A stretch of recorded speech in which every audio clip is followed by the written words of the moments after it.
Yun o, kumusta kayong lahat mga kabantay? Naway na sa mabuti kayong kalagayan dahil ako'y mabuting-mabuti ang lagay. Ayan. At kahapon ay day off natin, kaya hindi tayo nakapagluto ngayon. Ang ginawa natin ay ganito na lamang. Ayan, umorder tayo ng pagkain. May kasamang kubos. Alam na mga OFW to, pagkaing gitnang silangan. Ayan, meron ditong sariwang sibuyas. Yan, appetizer, may pipino.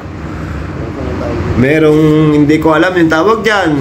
Merong carrots. Yun, at hindi nga po tayo nakapagsaing at umorder na lang tayo. Kasi alanganin ang oras. Galing tayo sa day of papon, kaso malayo ang pinanggalingan natin.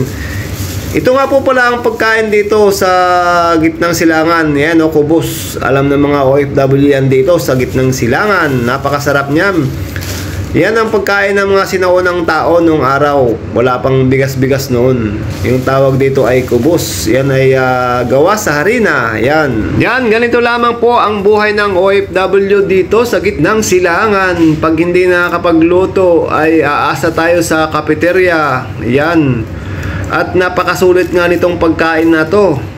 Ang halaga nito sa peso pag kinonvert natin ay 360. Kalahating buong manok po ito at inihaw, charcoal chicken ang tawag nila dito. Ayan, meron pang kasamang yan o, may kasamang french fries at may sibuyas sa ibabaw. Ganito lamang po ang buhay ng isang OFW dito. Sa mga hindi pa po nakakilala sa akin, ako nga po pala si Ruel, isang tagabantay dito sa UAA. Ayan, ito nga pala yung manok ko.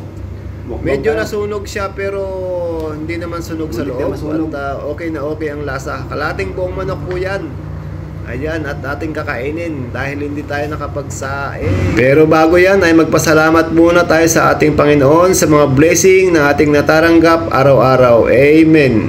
Ang buhay OFW nga naman, sipag at tiyaga lamang ang ating kailangan. Para sa ganon ay tuloy-tuloy ang ating hanap buhay dito sa gitnang silangan. Tiyaga-tiyaga lamang po. At bonus na lamang kung tayo ay may angking kagapuhan o kagandahan.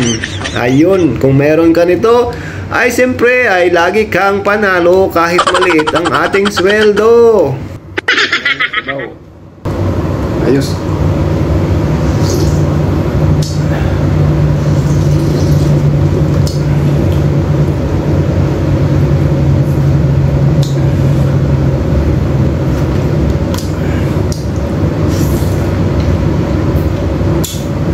Buto ng buton.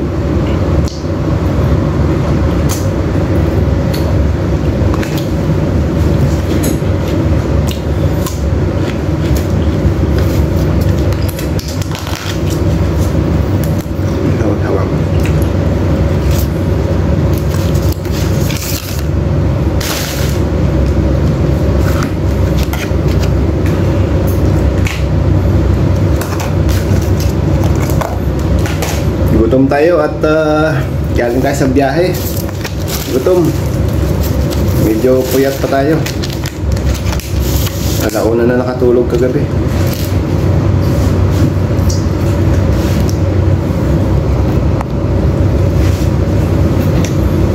Kain po.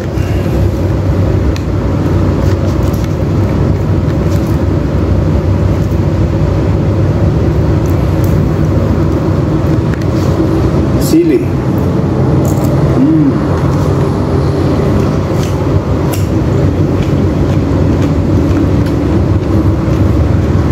Sibuyas. Appetizer.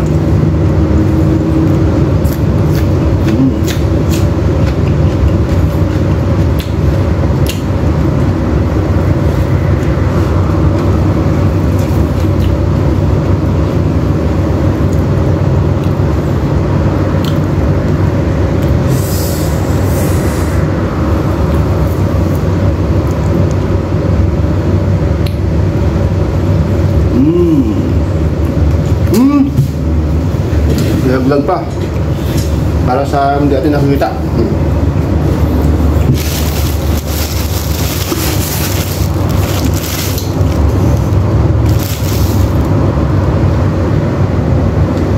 Ito yung kubos, ito tawag nila.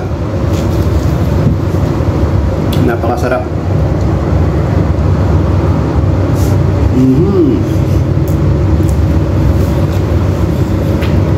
Break time.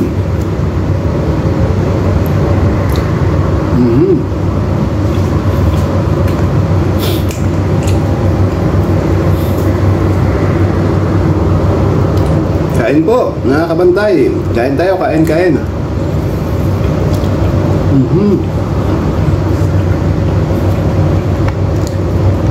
Sarap ng inihaw na manok nila. Ang halaga nito mga kabantay ay pag i-convert mo sa peso is 360. Depende sa palitan nyo. Currency gano'n. Kalahating manok lang yan. Pero may mga kasama siyang salad, sabaw, sausawan. Tapos itong kubos. Ang kubos ay gawa lang po sa harina. Yan. Ito pang karaniwan kinakain ng mga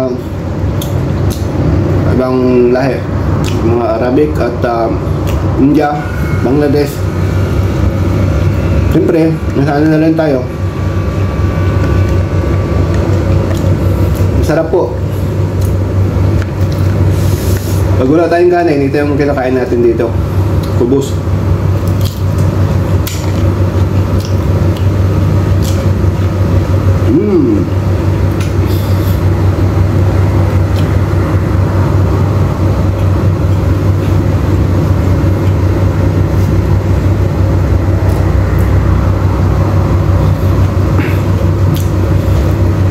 Masarap yung manok nila.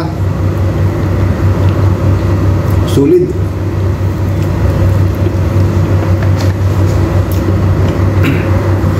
Sili. Pampatana.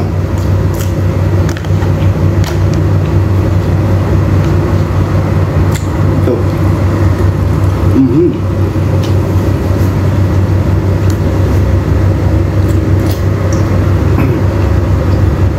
Buro pala ito na ano, parang pipino.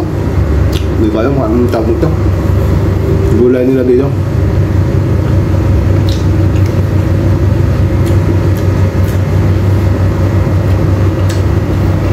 Yan po, kaya.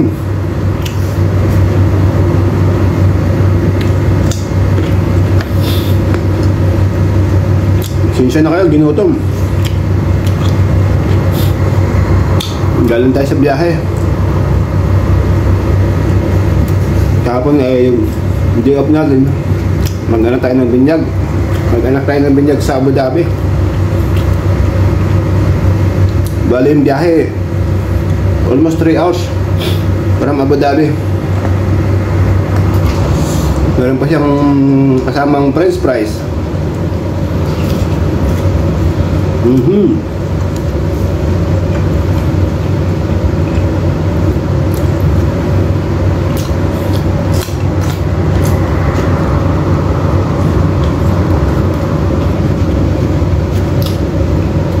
Ito pong kubos nung araw, mga sinaunang tao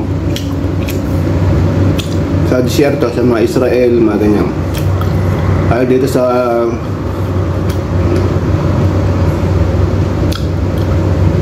parting UAE, ganito yung kinakain nila. Wala pang bigas. Hindi pa uso ang bigas noon.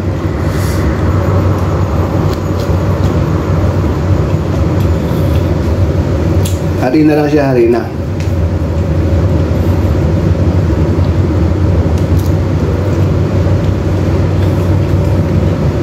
Sarap. Ito sibuyas na puti.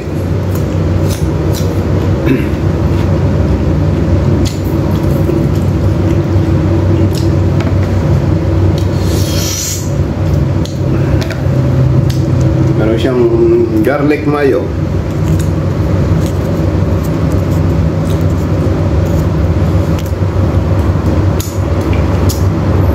Garlic mayo sa usawan ng french fries.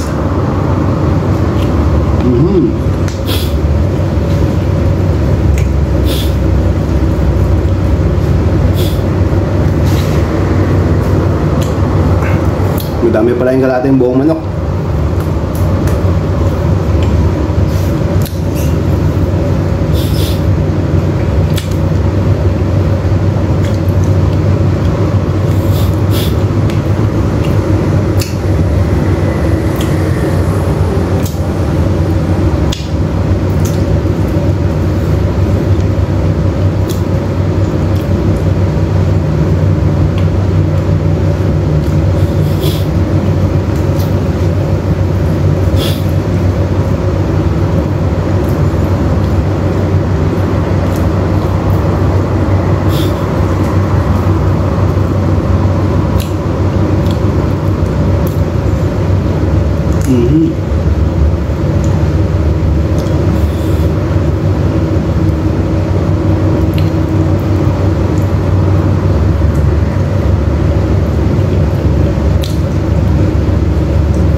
in-order lang natin to. Hindi tayo nakapagluto.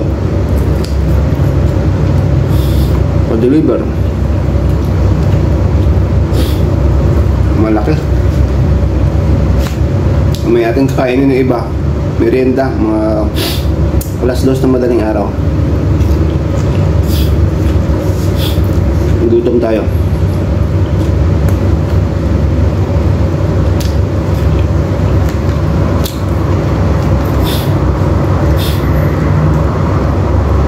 Yun. Kain po, kain mga kabantay.